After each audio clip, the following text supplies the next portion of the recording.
বন্ধু হিসেবে রোমান্টিক দৃশ্যে অভিনয় করাটা কতটা চ্যালেঞ্জ ছিল কি মনে হয় আপনাদের? খুব কঠিন, খুব কঠিন। আমাকে মার খেতে হয়েছে। মার খেতে হয়েছে? মারের একটু ছোট্ট ঘটনা শুনতে চাই। চরম ভাবে বলতে চাই আমি। ইনফ্যাক্ট ও আমাকে লিটারালি মানে আমাদের খুবই মানে ইন্টেন্স সিন তখন, হ্যাঁ খুবই রোমান্টিক সিন। তো আমি ওর দিকে তাকাচ্ছি, তো একটি পর্যায়ে মিথিলা ঠাস করে আমার পিঠে একটা মানে মার দিল, মেরে আমাকে বলছে এই শয়তান, সব নায়িকার সাথে সুন্দর করে এক্সপ্রেশন দিতে পারিস, আমার সাথে কেন তো ঝামেলা হচ্ছে? আমি দোস্তি তো বন্ধু, তোকে তো কখনো এইভাবে ইউনো লাইক একটা লুক একটা ইয়ে। আপনার কাছে কেমন ফিল হয়েছে?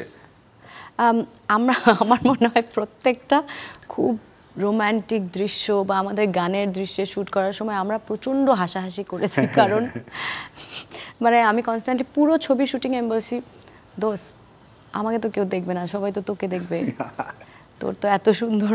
বিকজ নাইমকে মানে যারা গানের ভিডিওটাও দেখেছে যে এই ছবিতে নাইম একটা মাঝি এবং ওর যে মাসল অ্যান্ড ও তো তখন প্রচণ্ড জিম টিম করতো, 6 প্যাকস অ্যান্ড অল দ্যাট। তো আমার মনে হচ্ছে যে মানে কেউ তো আমাকে দেখবে না রে, সবাই তো তোকেই দেখবে। তাই নাকি? ব্যাপারটা কি তেমনই ঘটছে? একেবারেই না, এটা হচ্ছে হাম্বলনেস থেকে বলা, বন্ধুর প্রতি বন্ধুর ভালোবাসা থেকে বলা, যে ও আসলে মেন্টালি চাইছিল যে আমি একটা বিগ স্ক্রিন, আমার একটা ভালো প্রেজেন্স হোক, সেখান থেকে বলা। বাট ইয়েস অফকোর্স মানে যেটা আসলে ওর ক্ষেত্রেও তাই, যে আমাকেই বরঞ্চ কেউ দেখবে না, সবাই আমাদের তারাকেই দেখবে। আমি কিন্তু আপনার সাথে কিছুটা একমত।